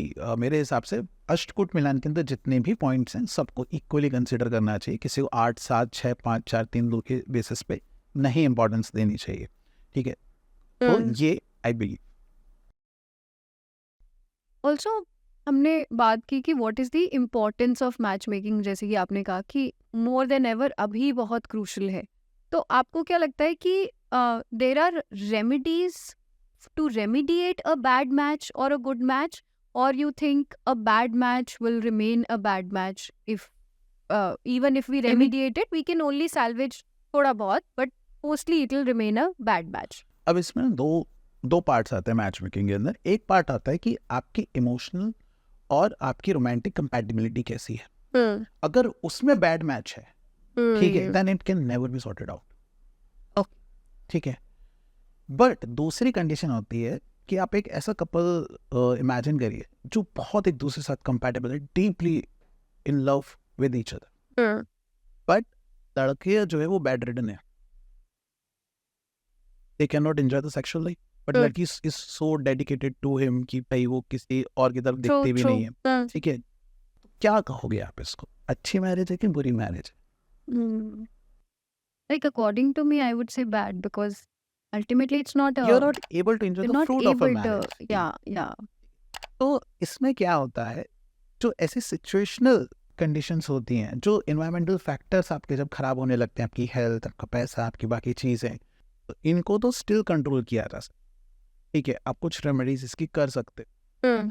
लेकिन अगर आपकी रोमांटिक और इमोशनल कंपैटिबिलिटी में अगर कुछ डिफरेंस है, that can never be sorted out, and इसके लिए शास्त्रों में कोई रेमेडी भी नहीं है। Oh, it इसलिए मांगलिक दोष की रेमेडी दी है, बाकी चीज़ों की so remedy. Pratul, what you're saying is that indicators होते हैं emotional compatibility के, physical intimacy compatibility के and for other things, और दोनों में से जो emotional compatibility है अगर वो नहीं है तो that cannot be solved for. नहीं, दैट कैन नॉट बी। अब बात यहीं पर आती है कि चार्ट देख के पता लग जाता है कि ये बस एक दूसरे के अट्रैक्शन में ये प्यार समझ रहे हैं इसको, या ये रियली एक दूसरे को प्यार करते हैं। Oh. हाँ, तो क्योंकि कभी कभी होता है ना, आजकल की जनरेशन तो यही है कि उनको समझ ही नहीं आता कि क्या अट्रैक्शन है, क्या इन्फैचुएशन है, क्या अटैचमेंट है और क्या प्यार है। यहाँ पे आप बम्बल खोलो तो दूसरे दिन लड़का आपको आई लव यू बोल देता है। तो उनको पता ही नहीं है कि व्हाट इज लव एक्चुअली। तो वो चार्ट से देख के हमको फिर देखना पड़ता है कि इन दोनों का क्या है। वो भले ही अपने किसी भी ड्रीमी वर्ल्ड में जी सकते हैं बैठ के, ये तो मेरा ये है वो है फलाना ढिलाना, बट एक्चुअल में प्यार है कि नहीं है वो हम देख सकते हैं। तो इमोशनल कंपैटिबिलिटी इज और romantic compatibility, it is very important. Romantic compatibility मतलब उसके बाद सेक्सुअल कंपैटिबिलिटी भी is highly highly important. Romantic compatibility से मेरा मीन ये है कि दोनों की लव की डेफिनेशन क्या है, ठीक है, दोनों की लव लैंग्वेजेस क्या है। किसी की लव लैंग्वेज जैसे कि भाई अच्छा आप बड़े गिफ्ट्स मत लाओ, बस मुझे एक छोटा सा रोज दे दो, ठीक है। किसी की ये कि तुम मेरे लिए छोटी छोटी चीजें मत करो लेकिन बड़ी समस्या में मेरे साथ खड़ी रहो। तो वो लव लैंग्वेज बराबर है कि नहीं है, इमोशनल कनेक्शन बराबर है कि नहीं है, तो वो देखना पड़ता है। अगर वो है तो बाकी रेमेडीज करके मैनेज करी जा सकती है। बाकी चीजें you are saying can be managed. And उसको मैनेज करने के लिए ऐसा नहीं है कि तुम शादी कर लेना और उसके बाद, no no no no no no no, शादी से पहले मुहूर्त, मुहूर्त is such a That was my next biggest question. Remedy, Yeah. Such a biggest remedy, I am telling you, दुनिया में इससे बड़ी रेमेडी कोई बनी नहीं। तो हमने बात की इम्पोर्टेंस ऑफ मैच मेकिंग, हमने बात किया अबाउट मांगलिक दोष, नाड़ी दोष. I think the fourth most important concept when it comes to marriage is the muhurat, right? So how important is that according तो to? जैसे मैंने मैच मेकिंग बोला कि चीज़ें मैनेज करी जा सकती हैं, कि अगर कुछ चीज़ें मैच नहीं होती हैं except the emotional, romantic and the sexual compatibility, तो वो मुहूर्त से ही करी जा सकती। मुहूर्त ही दुनिया की सबसे बड़ी रेमेडी है। आप इस बात को मानकर चलिए, अगर आपकी शादी आपके चार्ट में खराब लिखी हुई है और वो दृढ़ कर्मों में फॉल नहीं कर रही है, तो अच्छे मुहूर्त में शादी करके आपकी अच्छी मैरिज हो सकती है। ये उसी ओह। प्रकार की बात है जैसे आपका बच्चा मैथ्स में बहुत कमजोर है, आप उसके ट्यूशन लगा दीजिए, तो इतना तो बेटर हो जाएगा कि +60 मार्क्स तो ले ही आएगा। तो एटलीस्ट इतना तो हो गया कि भाई मुंह दिखाने लायक हो गया लड़का, सारे एग्जाम्स में बैठ सकता है। ठीक है, उसी तरीके से अगर आपकी मैरिज खराब है चार्ट के अंदर, तो आप मुहूर्त अपने चार्ट के हिसाब से चूज करवाओ। Okay. ऐसा नहीं जनरल मुहूर्त नहीं, या पंडित जी की बात करें, पंचांग दिख दिया उन्होंने, अरे फलाने फलाने तारीख Right, दिसंबर में right, ये right. सैटरडे संडे पड़ रहा है, इस दिन शादी कर लेना। नहीं, तो मुहूर्त इज सच इम्पोर्टेंट, इससे बड़ा कुछ नहीं। अगर मुहूर्त भी खराब हो गया और तुम्हारी मैरिज थोड़ी बहुत ढीली ढाली थी ऑलरेडी चार्ट में, तो ये मान के चलो it is going to be bad. तो मुहूर्त पे कोई कॉम्प्रोमाइज नहीं होना चाहिए। एंड मुहूर्त निकालने के लिए ट्रस्ट मी बहुत टाइम लग जाता है। मुहूर्त के लिए ये बोला गया है कि जब तक 21 फैक्टर्स सारे के सारे टिक नहीं होंगे, ग्रीन फ्लैग वो नहीं देंगे, तब तक वो टाइम मुहूर्त कहलाने के लायक ही नहीं। तो ये जो पंडित जी इसे निकाल देते ना तुरंत बैठ के, हाँ फलाने फलाने दिन शादी कर लेना, हाँ मम्मी ये ठीक है संडे पड़ रहा है, कानपुर वाले मौसा जी भी आ जाएंगे, कि पूरी फैमिली इकट्ठी हो जाएगी, ऐसा करके सिर्फ आप अपनी जिंदगी के साथ खेल। इसी वजह से आप कभी देखोगे कि कुछ कुछ चार्ट्स के अंदर मैरिज बड़ी अच्छी हो, ठीक है, लेकिन वो खराब हो जाती, क्योंकि एक तो मैच मेकिंग उन्होंने तमीज की नहीं कराई, गुड़ मिलान पे उन्होंने शादी कर ली, ऊपर से उन्होंने मुहूर्त भी तमीज का नहीं कराया। तो कई बार मैं क्लाइंट से मांगता हूँ कि आप मुझे जिस मोमेंट पे आपकी शादी हुई है, आप मुझे उस मोमेंट का मेरे को पिक भेजो, क्योंकि मैं उस पिक की मेटा डिटेल्स देख के कि किस टाइम पे पिक क्लिक हुई है, मैं उसका फिर चार्ट बनाऊंगा और उस चार्ट पे देखूंगा। इवन इसकी इतनी ज़्यादा इम्पोर्टेंस है कि शास्त्रों में ये भी बोला गया है कि जिस बच्चे की कुंडली ना हो, उसके शादी की कुंडली, शादी जिस मोमेंट पे हुई है उस मोमेंट की कुंडली बनाकर उसके आगे का फ्यूचर प्रिडिक्ट करना चाहिए। And now it is making sense as well. अगर आज आपका फाइनेंशियल लॉस होगा या आपके हस्बैंड का फाइनेंशियल लॉस हुआ है, तो आप क्या बोलोगे कि मेरा तो बढ़िया चल रहा है बट हस्बैंड का फाइनेंशियल, ये बोलोगे या ये बोलोगे नहीं यार लाइफ थोड़ा डिफिकल्ट चल फाइनेंशियल? कि अब आपका पैसा उनका पैसा एक है, एक, आपका yeah, दर्द yeah, उनका it दर्द एक depends है, both. Yeah. आपकी प्रॉब्लम उनकी खुशी सब एक हो चुकी। तो और आप दोनों ने कहाँ से स्टार्ट किया? वहां से। ठीक है, तो that is something which is happening in both of the life. तो वहां से आप मैरिज की कुंडली लेके आप प्रेडिक्ट कर सकते हो। तो इसीलिए बहुत ज्यादा बोला जाता, आज भी ये बात है कि पंचांग में अगर वीनस कंबस्ट हो जाए, जुपिटर कंबस्ट हो जाए, तो शादी नहीं कराते हैं, क्योंकि वो 21 फैक्टर्स में एक फैक्टर है कि वीनस जुपिटर कंबस्ट नहीं होने चाहिए। लेकिन एस्ट्रोलॉजर्स अगेन पढ़ाई लिखाई करी नहीं, एक फैक्टर पढ़ लिया बाकी फैक्टर्स पढ़े नहीं, तो उन्होंने मुहूर्त निकालने शुरू कर दिए बिना 21 फैक्टर्स को जाने हुए। अब इसके रिजल्ट ये हुआ है कि आज आप किसी पंडित के पास जाओ, वो ये सूर्य ग्रहण और चंद्र ग्रहण के दिन भी मुहूर्त निकाल दे। मेरे बेस्ट फ्रेंड है, उसकी मैरिज उन्होंने सूर्य ग्रहण के दिन निकाली। Okay. और उनका रीजनिंग ये था कि सूर्य ग्रहण इंडिया में नहीं दिख रहा है ना, तो उसका यहाँ पे इफेक्ट नहीं पड़ेगा, which is fine, which is right according to the shastra. But still मुहूर्त के चार्ट में तो सारे प्लैनेट्स अफेक्टेड हो जाएंगे ना। That's not an auspicious time. That's not auspicious time. Even ये तक बोला गया है कि जब हमारे घर में खाना नहीं खाने देते, बाहर नहीं निकलने देते, आप मैरिज जैसी चीज कैसे कर सकते? ये तो आयरनी है। और ये उन एस्ट्रोलॉजर के आयरन, मतलब ये फैमिली एस्ट्रोलॉजर्स हैं उनके, जिन पे वो 20-20 साल से दिखा रहे हैं। वो तो मैंने जब टाइम देखा, देन आई सेड कि what the hell you are doing. तो इतना ज्यादा अज्ञान फैला हुआ है इस चीज को लेके। एंड मैं मानता हूँ कि मुहूर्त के ऊपर आप अपना लहंगा कम पैसे का खरीद लीजिए, आप अपनी बारात कम पैसे की कर लीजिए, लेकिन मुहूर्त जो एस्ट्रोलॉजर वाकई में निकालना जानता है प्रॉपरली, आप उससे निकालिए। और दूसरी बात इसकी, हमारे नॉर्थ इंडिया में एक रस्म होती, इसका नाम होता है लग्न, कि अब लड़की की लग्न लिखी जाएगी। सबसे पहली रस्म ये होती। लगन क्या है? लगन असेंडेंट है। लगन लिखने का मतलब ये है कि एक एस्ट्रोलॉजर आएगा, पंडित नहीं आएगा, एस्ट्रोलॉजर आएगा, वो लड़का लड़की की कुंडली लेगा, उसके बाद ये देखेगा कि इन दोनों के चार्ट में जैसे क्या प्रॉब्लम, मान के चलिए नाड़ी दोष है, सच असेंडेंट ऑन फलाना फलाना डेट, जिस दिन बच्चे पैदा होने की प्रोबेबिलिटी बहुत अच्छी हो। Got it. So that's how they will compensate. That's why I said this is the biggest remedy. That's the biggest क्योंकि remedy. आप इसमें कस्टमाइज कर सकते हो। Because it's up to you and you can check and हाँ, तो वहाँ decide. पे आप दोनों कुंडलियों में देखोगे, मान के चलो पता चला कि आपके भी फाइनेंस खराब है, आपके हस्बैंड के भी फाइनेंसेस खराब है, तो हम फिर मुहूर्त का चार्ट ऐसा फिक्स करेंगे जिससे फाइनेंसेस बेटर, जिससे कि एटलीस्ट कुछ तो कंपनसेशन मिले, कुछ तो बेटर जाएगी सिचुएशन। तो यहीं पे सबसे ज्यादा लोग बड़ी गलती करते हैं कि ये जो लगन की रस्म, लिखने की रस्म है, आप हमेशा देखोगे एस्ट्रोलॉजर आएगा, वो पूरी पत्रिका लेके आएगा, लगन विवाह पत्रिका करके, और उसमें वो पूरा मेरे खुद की बहन की शादी में एस्ट्रोलॉजर ने, वो जो एस्ट्रोलॉजर सॉरी पंडित ने, ठीक है, राहु लिखा सेकंड हाउस में, केतु लिखा 7,000, which can not be possible, मतलब इट्स लाइक ये हो ही नहीं सकता है। तो वो इतने ज्यादा बेवकूफ होते, पता ही नहीं होता कि वो लिख क्या। और वो लोग कैसे मुहूर्त निकालते हैं? नाम से मुहूर्त निकालते हैं। अच्छा इसका नाम सपना है, अच्छा इसका नाम राहुल है, 7 से अच्छा ये एक्वेरियस बन गया, राशि लिब्रा बन गया, Okay. ओ इनकी कर दो।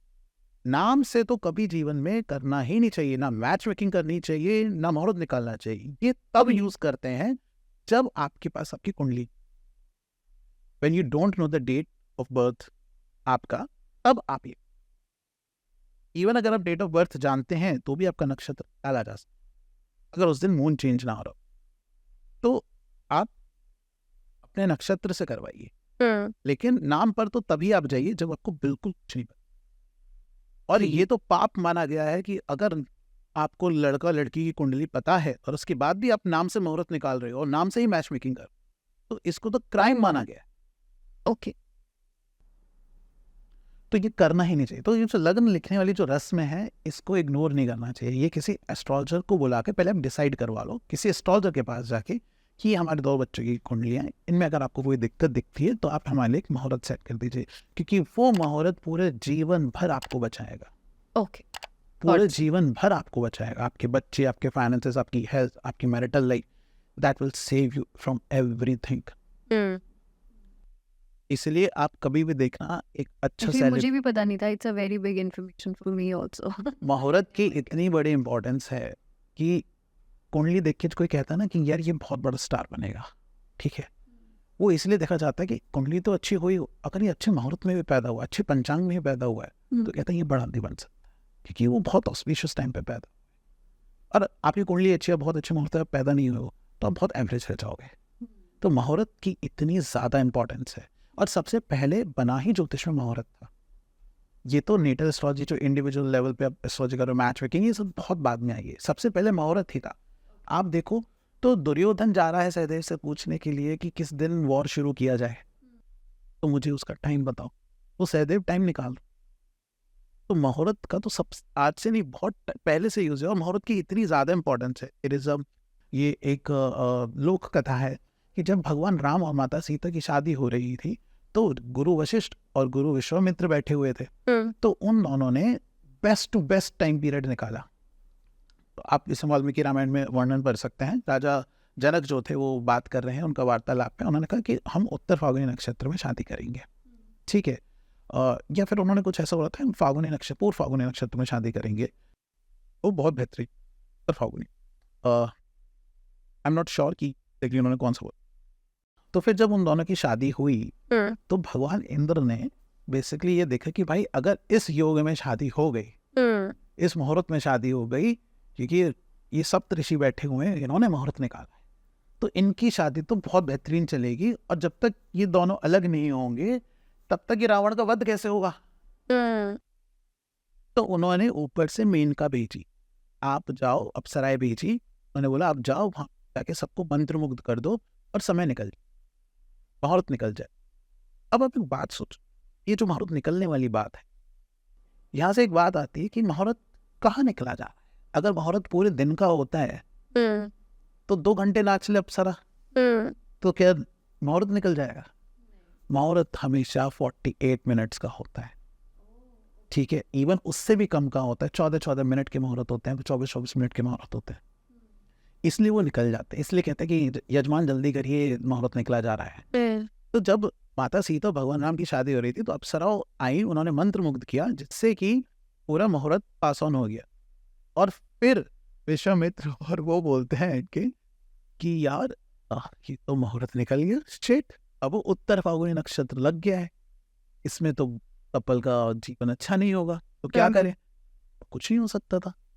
तो फिर भगवान राम गए, उन्होंने राजा जनक को बोला कि आप परेशान मत हो, जो भी आएगा विपत्ति आएगी, मैं आपकी बेटी के साथ खड़ा रहूंगा, मैं आपकी बेटी का साथ नहीं छोड़ूंगा। तो फिर राजा जनक ने उनको कन्विंस करके भेजा, लेकिन उस मुहूर्त की वजह से ही उनकी मैरिटल लाइफ में सक्सेशन है। तो ये इम्पोर्टेंस है। आज भी अगर आप अयोध्या में जाएंगे, आसपास के उधर जाएंगे, तो भी कुछ एस्ट्रोलॉजर्स जो हैं वो उत्तर फाल्गुनी नक्षत्र को छोड़ देते कि हम इस नक्षत्र में शादी नहीं करेंगे, कि भगवान राम माता सीता की शादी हुई थी। जैसे आपने कभी सुना हुआ कि 36 में से 36 गुण मिले थे भगवान राम और माता सीता की, इसलिए उनकी शादी हुई थी। तो आज भी एस्ट्रोलॉजर 36 में 36 गुण को अच्छा नहीं मानते, अच्छा नहीं, ठीक है, तो एक वो चीज़, और उत्तर फाल्गुनी नक्षत्र को अच्छा नहीं मानते, तो उसको छोड़ देता। तो ये इंपॉर्टेंस है मुहूर्त की, जो पूरे हमारे एपिक्स और पुराण हैं वो भी बताते हैं इस चीज़ को, कि हर चीज़ में मुहूर्त देखा गया। वरना आप एक बात सोचिए कि भगवान कृष्ण ने ऐसा क्यों सोचा कि मैं देवकी का 8वां पुत्र होऊंगा? अरे पहले पुत्र हो जाते, 7 पुत्र क्यों मरने दिए तुमने? बहुत बेसिक क्वेश्चन है, पहले पुत्र बन जाते यार, क्या दिक्कत थी तुमको? कौन सा तुम्हें वो प्यार नहीं करती? क्या वेट कर रहे थे? मुहूर्त का वेट कर रहे थे, क्योंकि प्लैनेट की पोजीशन, जितने भी भगवान पैदा होते हैं उन सबके प्लैनेट्स या तो एग्जॉल्टेड होंगे या ओन राशि के होंगे, इसलिए उसको बोला जाता है कि ये अवतरित है, ये अवतरित कुंडली है, ये भगवान की कुंडली है। तो भगवान राम हो, भगवान कृष्ण हो, इनकी कुंडली में सारे प्लैनेट्स ओन साइन बैठेंगे या फिर एक्सॉल्टेड बैठेंगे। तो वो प्लैनेट्स का वेट कर रहे हैं, क्योंकि आप चाहे भगवान क्यों ना हो, लेकिन अगर आप मनुष्य जीवन में आ रहे हैं तो you will be controlled by planets. तो वो खुद चाहते हैं कि नहीं भाई मैं बेस्ट टू बेस्ट वंश में पैदा हूँ, मैं बेस्ट टू बेस्ट प्लैनेट्स के साथ पैदा हूँ, ठीक है। और बेस्ट टू बेस्ट प्लैनेट्स के साथ भी आपकी लाइफ से प्रॉब्लम नहीं जा सकती, बिकॉज ह्यूमन बर्थ आप लेते ही इसलिए जैसे कि आप अपने कर्मों का भोग करवाओ। तो मुहूर्त इज बिगेस्ट रेमेडी।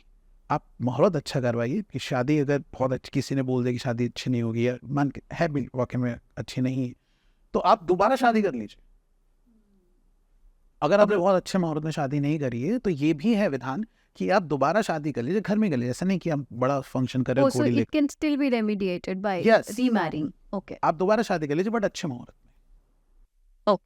घर में ही कर लीजिए 4 लोगों के बीच में, Got it, got it. हाँ. लेकिन दोबारा शादी ये So Pratul, like we were saying that it's not in common knowledge कि मुहूर्त इतना important होता है। तो मान लीजिए किसी की हो गई है wedding already in a मुहूर्त which was not very appropriate, तो वो लोग क्या कर सकते हैं? वो दोबारा शादी करें, एक अच्छा मुहूर्त निकलवा के दोबारा शादी कर सकते हैं with the Okay. Same person. जरूरी नहीं कि आप बहुत बड़ा रिसेप्शन करें, घर में ही बुलाएं 2 लोगों को, अगेन घर में ही बस फेरे ले लीजिए, बट एक बहुत ही अच्छे मुहूर्त के अंदर आप शादी करें तो डेफिनेटली वो सारी चीजें कवर अप हो जाएंगी। अगेन प्रतुल, आई थिंक हमने लास्ट पॉडकास्ट में बात की about science and astrology and आपने बोला you yourself are from a science background, so how did you get into astrology and had so much in-depth learning? How did you get interested towards the topic first of all? Basically ये था कि I was also like struggling like a normal person in my education and all. तो मैं I think IIT वगैरह की तैयारी कर रहा था, तो पेरेंट्स वर वेरी क्यूरियस कि इसका होगा कि नहीं होगा, चलते हैं एस्ट्रोलॉजर के पास, पढ़ाई इंटेलिजेंट तो बहुत पूछते है हैं, हाँ. बट मार्क्स नहीं आते इसके, क्या सीन है क्या नहीं है। तो फिर हम एक एस्ट्रोलॉजर के पास गए तो उन्होंने काफ़ी अच्छी प्रिडिक्शन करी, बोला कि लड़के के गाल पे कुछ जला है क्या, तो मेरे चला था। मैंने कहा wow this is something nice. ना उससे पहले तो वही बंदे काम बिगड़ जाते हैं और मेहनत करता है फल नहीं मिलता है, वही जेनरिक स्टेटमेंट्स। तो उन्होंने जब वो वही किया तो then I got to know कि नहीं नहीं यार ये काम तो शायद करता है बट लोगों को पता नहीं है। फिर मैंने उनसे क्वेश्चन पूछा कि मुझे musician, I want to become musician, तो आप बताओ। तो फिर वो बोलते हैं नहीं तुम्हारा ना सिंगिंग में नहीं, ठीक है। Then I realize he doesn't know what is the difference is a composer and a singer. मैंने उनको एक्सप्लेन भी किया तो भी उनको नहीं समझ में आया। तो देन मैंने कहा भाई इस ट्रस्ट नहीं कर सकते इनके ऊपर, he must be good but he is not aware about the professions. तो फिर मैंने कहा मैं खुद पढ़ लूँगा, मैं खुद कि I was a very curious kid from my childhood कि मैं जो कुछ है मैं खुद पढ़ लूँ, मुझे किसी को पढ़ाने की ज़रूरत नहीं। तो मैंने खुद से पढ़ना स्टार्ट किया एंड फिर पढ़ते पढ़ते पढ़ते पढ़ते मुझे इतने रूल्स रेगुलेशन समझ में आया कि भाई और पढ़ना पड़ेगा, अभी भी फाइनल आंसर नहीं, अभी भी फाइनल आंसर नहीं है। ऐसे पढ़ते पढ़ते पढ़ते पढ़ते पढ़ते पढ़ते 3-4 साल निकल गए, उसके बाद जाके आंसर मिला कि हाँ जी मैं बन सकता हूँ। तो फिर then I came into it और फिर अपना क्वेश्चन फाइंड आउट करने के लिए मैंने इतनी पढ़ाई कर ली थी कि जब मैं दोस्तों यारों के लिए ऐसी इधर उधर की छोटी मोटी जैसे प्रेडिक्शंस करी तो then they started coming back to me कि अरे भाई जो तुमने बोला था ना वो प्रेडिक्शन सच हो गई। एक आदमी तो मतलब लाइक बहुत 100 किलोमीटर दूर एक शहर है, वहाँ से मेरे घर पे आया एंड देन ही सेड कि अरे आपके यहाँ पंडित जी रहते हैं क्या? आप कहते हैं कौन पंडित? तो बोले हमारे कोई पंडित है। बोले अरे प्रतुल पंडित जी रहते हैं। नाम तो हमारे ही लड़के का है लेकिन ये पंडित तो है नहीं, किसी को नहीं पता था कि मैं ये पढ़ता हूँ साइड में और अगर मैं बस में जा रहा हूँ तो पढ़ रहा हूँ या जब भी मेरे को फ्री टाइम मिल रहा है। तो फिर पापा ने कहा अंदर बैठो। फिर उन्होंने कहा अरे आपको याद है एक बार हम बस में मिले थे, आपने मेरे को ऐसे प्रेडिक्शन किया था और ऐसे ऐसे मैं बोर्ड ढूंढते ढूंढते आया हूँ मैं आपको और ऐसा करता हूँ। ठीक है। और वो सुबह सुबह आया था भाई, मैं वैसे ही डर गया कि पापा सुबह उठा रहे हैं 7-8 बजे, तो आप समझ लो कि भाई आप पिटने वाले हो, पिटने वाले हो, आपने कुछ गलत कर दिया है। तो फिर डैड सेड कि अच्छा तुम ये करते हो? मैंने कहा हाँ। मैंने कहा पापा करता नहीं हूँ, जस्ट बोले अच्छे आता है कि हिज मतलब वो आपकी तुम्हारी तारीफ कर रहे हो, तुम कुछ कर रहे हो। तो then I started doing just for the friends nothing else. तो फिर 2018 में अचानक से टेडेक्स हो गया। टेडेक्स जब हो गया मैं तो यकीन नहीं कर पाया कि टेडेक्स वालों ने बुलाया। उसके बाद जाके मैं थोड़ा सीरियस हो कि अच्छा अब शायद इसको प्रोफेशनली ले लेना चाहिए, लेकिन वो भी स्टिल साइड प्रोफेशन कि वीकेंड कर दिया, मैं फुल टाइम स्टिल म्यूजिक में ही हूँ, क्योंकि म्यूजिक तो मेरा रूम प्यार है, उसको छोड़ना नहीं है। तो मैं वो करता गया and even I left the job of Google just to pursue my music. तो एस्ट्रोलॉजी के हिसाब से मैं अपनी जॉब वॉब देख लेता था, बस अपने लिए अपने लेता कर रहा। TEDx वगैरह TEDx बहुत मैंने सीरियसली इसको लिया और चलो छोटी मोटी उसके बाद वो फिर धीमे धीमे तो वर्ड ऑफ माउथ से वो बहुत ग्रो हुआ। ओके। और फिर इवन TEDx से पहले ये था कि मैं काफ़ी क्योंकि जब आप खुद से सेल्फ स्टडी करते हो, I will never ever say that कि मैंने सिर्फ सब कुछ सेल्फ स्टडी से पाया। इनिशियल सारी नॉलेज सेल्फ स्टडी से करी, फिर then I hit the wall कि भाई अब इससे आगे समझ नहीं आ रहा है, ऐसा है तो वैसा क्यों और वैसा है तो ऐसा क्यों। तो then I learn from gurus. तो मैंने गुरु के अंडर में, गुरु शिष्य परंपरा में मैंने देवप्रयाग से सीखा। और फिर उसके बाद क्या कहते हैं, एक केरल से बिहार ट्रेडिशन से बहुत अच्छे स्टॉल्स आ रहे हैं चोमा लोग, तो उनसे भी मैंने फिर सीखा।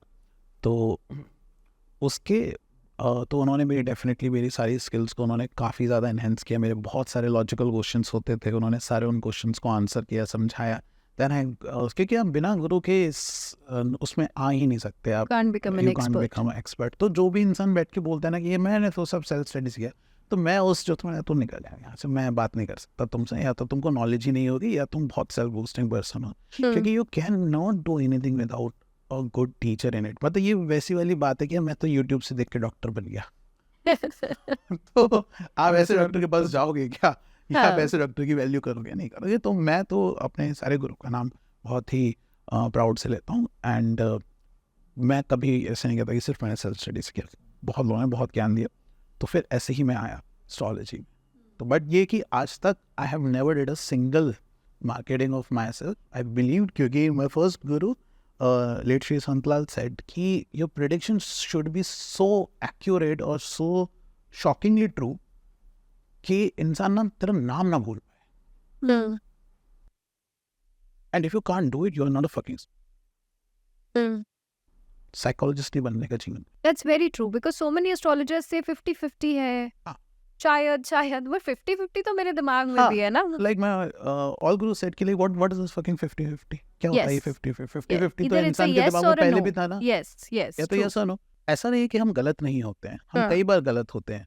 और अगर कोई एस्ट्रोलॉजर ऐसा कह रहा है कि मैं तो कभी गलत होता ही नहीं, तो वो साफ सीधा झूठ बोल रहा है। सब गलत होता है, ये बात सबको पता है, बट ओपनली कोई बोलता नहीं कि अरे I will lose my business and all. But you need to present authenticity in front of people. जैसे Yes. हर डॉक्टर बोलता है कि भाई मैं सारे ऑपरेशन सक्सेसफुली नहीं कर सकता, Yeah. 100 में से आपके 1-2 तो फेल हो सकते हैं। तो उसी तरह हाँ, 100 में से 1-2 ही फेल होने, ऐसा नहीं कि 30 फेल। Yeah. तो आपकी एक्यूरेसी अच्छी होनी चाहिए, बट 100% अगर आप सच बोलने लग जाओगे तो फिर तो मैं ही भगवान हूँ ना, मेरी मूर्ति लो और पूजा करो। That's true. But there are people or couples who have been in long-term relationships. Correct. And in a way, I'm assuming the relationship has lasted long because they are very serious about each other. What should be their approach while getting married or before getting married to each other? Should they go for matchmaking or what do you suggest? I will suggest कि देखो, अगर आपका already relation 4-5 साल से ऊपर का हो चुका है एंड आपने सभी तरीके के फेसेस देख ली, लॉन्ग डिस्टेंस हो चुका है या आप लिव इन में भी रह चुके हो, you have checked every kind of compatibility कि ठीक है भाई, मेरे पास वो मुसीबत भी आई थी तब भी मेरा पार्टनर मेरे साथ में था, क्या ये भी था। अगर आपने सारे उसे एंगल से उस रिलेशनशिप को जज कर लिया, यू आर प्रीटी सेटिस्फाइड, तो आपको मैच मेकिंग कराने की नीड नहीं है। लेकिन जैसे, क्योंकि यहाँ डिफाइन हो जाती है कंपैटिबिलिटी तो आपकी बहुत अच्छी है, लेकिन जैसे मैंने कहा कि क्या आपके एनवायरमेंटल फैक्टर्स भी उतने फेवरेबल रहेंगे रिलेशनशिप के लिए, उसको एक बार चेक कराने के लिए डेफिनेटली मैचिंग करा लेनी चाहिए। और उसकी अगर कोई रेमेडीज हैं, फिर हम मुहूर्त में वो इनकॉर्पोरेट करके उसको आगे यूज कर सकते हैं। तो मुहूर्त हम अच्छा कर देंगे जिससे कि आपके वो भी जो फर्दर एनवायरमेंटल फैक्टर्स सब ठीक हो जाए और आप एक अच्छी मैरिटल लाइफ जी पाए। तो कंपैटिबिलिटी के लिए आपको चेक कराने की कोई जरूरत नहीं है, बट आगे चल के But for डेथ हो जाए future, या yeah. फिर किसी और तरीके की फिजिकल प्रॉब्लम या फाइनेंशियल प्रॉब्लम है, उसको एक बार आपको क्रॉस चेक करा लेना चाहिए। That is definitely need, but not for compatibility. Got it. And what about people who, like you said, ki they can get remarried if they've not married? उसके अलावा what are some of the things that people can follow for a healthy and pleasant marital life? तो I will suggest one thing कि एक तो अगर आपके जैसे relationship हो चुका है तो बस आप एनवायरमेंटल फैक्टर्स चेक करा लो, और बट अगर आप अरेंज मैरिज के थ्रू जा रहे हो तो प्रॉपर आप मैच मेकिंग कराओ. Match making is highly needed. Match making अपने आप में एक रेमेडी है और उसके ऊपर मुहूर्त भी रेमेडी है. तो अगर आप इसको ऐसे 3 डिफरेंट सेक्शन में डिवाइड कर लीजिए कि आपका एक तो नेटल चार्ट है, कुंडली, और कुंडली खराब है फिर भी मैच मेकिंग अच्छी हो जाए और मुहूर्त भी बहुत अच्छा हो जाए. Got it. तो 3 फैक्टर्स, 2 फैक्टर पॉजिटिव है, आपकी मैरिज को संभाल लेंगे. लेकिन आपकी कुंडली भी खराब है, आपकी मैच मेकिंग भी खराब कर दी, ठीक है, फिर मुहूर्त बस अच्छा है, तो फिर वो कितना ही रिजल्ट देगा, 30-40% रिजल्ट दे पाएगा. ठीक है, it will definitely save the things, but कितने एक्सटेंट तक जाएगा. तो मैच मेकिंग कराओ, अच्छा मुहूर्त कराओ. This is the best way to lead a good happy marital life. अब इसके बाद ऐसा नहीं है कि तुम्हारी शादी खराब नहीं हो सकती. अगर तुम थोड़े दिमाग से ढक्कन हो तो बिल्कुल शादी खराब हो सकती है, क्योंकि आपको बेसिक एथिक्स तो सीखने पड़ेंगे ना भाई. चीटिंग नहीं करनी रिलेशनशिप में, ठीक है, हाथ नहीं उठाना किसी के ऊपर. आपको जो बेसिक्स एटिकेट्स हैं, जो रूल्स हैं रिलेशनशिप के, जो पिलर्स हैं, आपको उनको फॉलो करना ही करना पड़ेगा. ठीक है, अगर आप ये सोच रहे हो कि ओ माय गॉड मैं अपना व्हाट्सएप क्यों दिखाऊं अपने पार्टनर को, अरे इसलिए दिखा क्योंकि तुझे अपनी शादी बचानी है. तेरे पार्टनर के मन में इनसिक्योरिटी हो रही है और तेरे मन में कुछ काला नहीं, तो दिखा दे, माई प्रॉब्लम सॉल्व. लेकिन तुम अगर ये नारा लेकर चलोगे बैठ के कि अरे नहीं मेरी प्राइवेसी इंटर हो रही है, क्या प्राइवेसी भाई? रात को कौन सी तुम्हारी प्राइवेसी रहती है और कितना चाहिए? Because I have seen couples like जहाँ पे शादी हुई है और लड़की ने पूछा कि like it has been 1 month और 2 months हमारी मैरिज को, so what is your exact salary so that we can plan our finances. तो लड़के ने बोला अभी हम इतने क्लोज नहीं हुए कि मैं तुम्हें अपनी सैलरी बता दूं. I have seen so stupid boys जहाँ पे लड़कों ने इस बात के लिए डिवोर्स फाइल किया है कि लड़की को पीसीओडी है, ये कंसीव करने में से दिक्कत आती है तो मुझे डिवोर्स चाहिए. इस बात पे तो जज ने कहा है कि तुम्हें हम रोड चटवा देंगे. तुमने इतनी वाहियात बात बोल कैसे दी? तो पीपल आर सो स्टूपिड. तो अगर आप अपनी स्टूपिडिटी के साथ चल रहे हो तो कुछ नहीं हो सकता. इसलिए मम्मी और पापा की मैरिज में अगर उनकी थोड़ी बहुत कंपैटिबिलिटी इधर उधर थी भी ना, but they were very mature, they were behaving in a very good way, तो स्टिल आप उस चीज़ को बहुत कवर अप कर सकते हो. तो आपका इमोशनली मैच्योर होना और आपका दिमाग से मैच्योर होना बहुत ज़्यादा इंपॉर्टेंट है. ये 3 फैक्टर्स तो डेफिनेटली आपको बहुत हेल्प करेंगे. लेकिन उसके बाद भी ऐसा नहीं कि अब तो मैं बस बीवी को चांटा भी मारूं तो भी ये मेरे प्यार में ही पड़ी रहेगी कि तो मेरा ही है ये. तो Right. वो नहीं होने वाला. तो you also have to be sounded from the mind कि I am in my right space. Got it. Do you believe in soulmates or twin flames? And why I'm asking this question is because, taking up from my personal experience, me and my husband, we were friends. We were not even dating. And I remember him going to somebody to consult about his mother's health and his own career. And that person ended up telling him that, you are considering somebody who's your soulmate, who's your twin flame, and you will get married in the next 4 months. Of course, at the time he laughed it off, and he said, but then guess what? We actually got married in the next 4 months. And this happened in December, and we got married in April, and we got engaged in the month of January. So it all happened so fast. So do you actually believe? And that person was not an astrologer. She reads from apparently the cards, the cards that we play, actually, those cards. So do you actually believe in this concept? I feel this could also be one odd guess that came true. But just asking. और definitely soulmate होते हैं, लेकिन उसकी technical definition बहुत अलग है और जो रियल डेफिनेशन हम लोग परसीव करते हैं वो बहुत अलग है. हम सोचते सोलमेट वो है जो सब कुछ मेरे साथ कंपैटिबल है, ठीक है, वो सोलमेट नहीं होता. टेक्निकली एवरी पर्सन जिसके साथ आपकी शादी होती है या एक लंबा रिलेशनशिप चलता है, वो सब आपके सोलमेट है. हमको लगता है कि हम अपना पार्टनर डिसाइड करते हैं, बट ऐसा होता नहीं है. Okay, so we are not choosing our partners. हमको लगता है, हमें ये भ्रम है कि हम अपना पार्टनर चूज करते हैं. ठीक है, आप देखें ना, मतलब जाकिर खान ने एक बहुत ही मस्त सी लाइन बोली है कि ये लड़की अपना पहला बॉयफ्रेंड बनाते वक्त क्या सोचते कि नहीं भैया मुझे कुछ ऐसा दो जो मेरे दिल को चीर के चले जाए. ठीक है, and that actually what this is the basic difference between a girl and a woman. She will always choose a boy जो लड़के ने, जैसे अब प्यार में ना लोग फैसिनेशन, आप आईफोन की तरह अपने प्यार को ढूंढ रहे हो कि मुझे कुछ इस तरीके का लड़का मिलना चाहिए जिसको पाकर मुझे ऐसा लगे कि मैंने जीवन में कुछ पा लिया है। जिससे आईफोन पाकर लोगों का ना कॉन्फिडेंस बढ़ जाता है कि I have achieved iPhone. Okay. नहीं है, दिस इज ट्रू। मतलब आप सोचो Yeah, 20 because साल you के consider बच्चे, it as a when you are a feature. Student, Yeah. Why do you need iPhone? तुम्हारा कुछ काम ही नहीं है, you are not even creator, nothing, still आपको आईफोन चाहिए। क्योंकि आपको वो फैसिनेशन है। ठीक है, वो इसी लोग उसी फैसिनेशन में जी रहे हैं। लेकिन जिस अब तो प्यार क्या है? पीस है, जहाँ पे शांति है, जहाँ पे फैसिनेशन नहीं है, जहाँ पे आप पागल नहीं हो रहे हो, जहाँ पे आपकी बटरफ्लाइज नहीं हो रही है। क्योंकि बॉलीवुड ने ना उसको इतना ज्यादा स्टाइल कर दिया है कि व्हेन यू फील कि ओ, जब मेरे दिल में एकदम बटरफ्लाइज होने लगेंगे एंड आई विल फील कि इट इज लव। नहीं, असली जो सोलमेट जो हम परसीव करते हैं वो वही है जिसके साथ आपको पीस फील हो, जिसके साथ आपको सब कुछ शांत फील हो। ठीक है, डेफिनेटली वो मैच मेकिंग से पता पड़ता है कि हाँ ये लोग हैं, मतलब ये शांत वाली फीलिंग है कि नहीं है, या फिर ये जस्ट फैसिनेशन है। तो जो फैसिनेशन वाली फीलिंग होती है सोलमेट, टेक्निकली तो वो भी है, लेकिन फिर वो आगे चल के खराब हो जाएगा। फैसिनेशन कितनी देर टिकेगा? तो ये फर्क है सोलमेट और ये जो ट्विन फ्लेम्स और ये जो सारी चीजें हैं ना, ये सब पर्यायवाची एक दूसरे के। Okay. तो इन सब के लिए यही आंसर है कि technically it's a different thing. और आई वुड लाइक टू से वन थिंग कि जैसे बहुत सारे लोगों को पता होता है कि यार ये लड़की मेरे लिए सही है या ये लड़का मेरे लिए सही है। ठीक है, लेकिन वो जैसे कुछ लड़के होते हैं, यार नहीं, मुझे ना फीलिंग नहीं आ रही इसके लिए, मैं जानते he is a very good boy for me, but you know I don't look at him in that way. तो मुझे एक बात बताओ, जो तो रमेश सुरेश दिनेश आते हैं तुम्हारे पापा जब लेकर आते हैं, तो तुम उनको क्या बहुत अलग चश्मा लगा कर देखती हो? या इवन लड़के भी जो उनको बहुत अलग चश्मा लगा कर देखते हैं? But Pratul, realistically talking, I think everybody has a different lens when they are dating and when they are getting married. I think even guys do.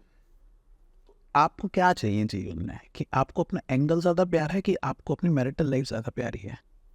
ठीक है, जैसे मेरे पास कई बार कपल आते हैं, मैं कहता हूँ कि ये लड़का तुम्हारे लिए बहुत अच्छा है, तो वो लड़की कह रही है सर इसके साथ में पहले डेट पे गई ना, थोड़ा मुझे बोरिंग सा लगा, Butterflies नहीं है. बटरफ्लाइज नहीं आई। तो मैंने कहा बोली सर लेकिन मुझे इस वाले लड़के के साथ है, ये जो बी लड़का है इसके साथ मुझे बहुत बटरफ्लाइज आई। मैंने कहा बाबू ये सब फैसिनेशन है, 4 दिन की चांदनी है फिर अंधेरी रात है। ठीक है, और ये जो लड़का है इसके साथ तुम्हारा बेस्ट मैच है। बोले हाँ सर लेकिन आप सही तो कह रहे हो, 2 साल से मुझे परसों तो कर रहा है, ये मेरे पीछे तो है कि if you are still ready तो वी कैन गेट मैरिड और समथिंग, बट मैंने कहा तुमने कितना डेट किया इसको? इसमें मैं 2 बार ही मिली, मुझे थोड़ा बोरिंग सा लगा। तो when you are judging a person just on the 2 date, even क्योंकि कुछ लोग इंट्रोवर्ट भी हो सकते हैं, आधे से ज़्यादा लड़कों को ये बात नहीं पता कि मतलब वो डरते हैं लड़की के सामने बोलने से कि अगर ये बोल दे तो कहीं इस पे जज तो नहीं कर लेगी। ठीक है, स्पून की जगह फोक से खा ले तो इस पे जज तो नहीं कर लेगी। ठीक है, so when they are so conscious, how do you think that they are going to be very true nature उनका होगा तुम्हारे सामने? और same with the girls as well कि वो भी ऐसा कॉन्शियस हो जाती है। तो आप इतना जल्दी इसी को जज कर रहे हो तो definitely you are not going to make a good decision. If you really want कि भाई मेरी लाइफ मेरे चार्ट के अंदर शादी खराब है एंड आई वांट कि मेरी शादी अच्छी हो, तो आपको अपने ये 2 कौड़ी के जो अपने फिल्टर्स लगा रखे हैं इनको छोड़ना पड़ेगा।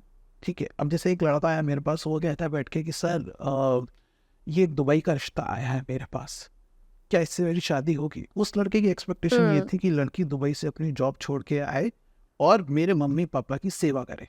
मैंने भाई जो लड़के इतना आगे निकल चुकी है वो छोड़ के महाराष्ट्र के एक छोटे से बी टाउन शहर में आके वो तेरा मम्मी पापा की सेवा सिर्फ क्यों करेगी? इतनी सी बेसिक बात लोगों के अंदर नहीं है, उतनी समझ ही नहीं है। तो ऐसे लोगों को कुछ नहीं किया जा सकता। तो आपको ये अपनी जो फिल्टर्स हैं ये हटाने पड़ेंगे। ठीक है, लड़कियों को भी अपने फिल्टर्स से अभी भी ये क्वेश्चन मेरे पास आता ही आता है कि सर पैकेज क्या होगा जो मेरा हस्बैंड होगा? सर क्या? एंड देन दे एक्सपेक्ट कि सर क्या वो लविंग होगा, सर क्या वो केयरिंग होगा? तुमको प्यार और केयर चाहिए और तुम देख क्या रही हो? पैसा। तो मैंने उससे पूछा क्वेश्चन कि मुझे पहले ये बात समझाओ कि उसके पैकेज से लव और केयर कैसे मिलेगा। हाउ विल यू डिफाइन कि पैकेज उसका अच्छा है तो प्यार तो मुझे करेगा ही करेगा। Hmm. मैंने कहा 50 लाख का जिसका पैकेज है ना, उसने जाके डिवोर्स फाइल किया पीसीओडी के लिए। Hmm. जज ने उसके मुंह पे है कि तो ऐसी बेहुदा बात कैसे कर सकता। तो मैंने कहा when these things are not even in, ये रिलेशनशिप को चलाने में काम ही नहीं आती है, तो तुमको पूछ क्यों। लड़के मेरे से आके पूछते हैं बैठ के कि सर मेरी वाइफ कैसी होगी, सुंदर दिखती होगी, गोरी होगी कि काली होगी। Hmm. लड़कियों की मम्मी आके पूछती हैं सर कुछ आपको विदेश का योग दिख रहा है क्या। Hmm. लड़की तुम्हारी गवर्नमेंट जॉब करती है, विदेश का योग कैसे दिख सकता है, इतनी बेवकूफ़ी वाली बात तुम कैसे कर सकती हो। लड़की तुम्हारी गवर्नमेंट टीचर है, विदेश तो नहीं जा सकती बाय द जॉब। तो मैंने कहा आंटी जी आपका मतलब ये है ना कि लड़का विदेश वाला मिल जाए तो आपकी लड़की सब कुछ छोड़ कर के साथ चलते। बोले कि हाँ मतलब ऐसे ही थोड़ा, अगर ऐसा तुम बता दीजिए ऐसा ही हो गया तो this is the mentality of the people. Hmm. और जब तक ये नहीं जाएगा तब तक आप फिर भूल जाओ बैठ के जो आप ये बातें करते हो कि मैं अपनी ज़िंदगी चेंज कर दूंगा, मैं अपनी किस्मत को पलट दूंगा, नहीं पलट सकते जब तक आप अपने ये चुतिया वाले फिल्टर्स आप नहीं हटाओगे बैठ के। Hmm. तो आप रियलिटी में जब आओगे और जब आपको ज्ञान का वर्धन आप करोगे तब आप सौम्य होगे, तब आप बेटर डिसीजंस ले पाओगे। अगर आप बहुत इमोशनल होकर डिसीजन लेते नहीं और ये नो मुझे पता है कि हाँ हम बहुत लड़ाई करते हैं बट मेरा इमोशनल अटैचमेंट सब बहुत है, तो when you take decisions from the emotions you are taking decisions बहुत ही मतलब वो फिर आपके प्लैनेट्स के साथ जा रहे हैं। अगर वो खराब करना चाहे तो खराब हो रहा है, अच्छा करना चाहे तो अच्छा हो रहा है, Okay. ठीक है। But when you take the decision from the mind, तो इसलिए मैं कहता हूँ कि प्रेम ना सिर्फ दिल से मत करो, प्रेम दिल और दिमाग दोनों से करो। Hmm.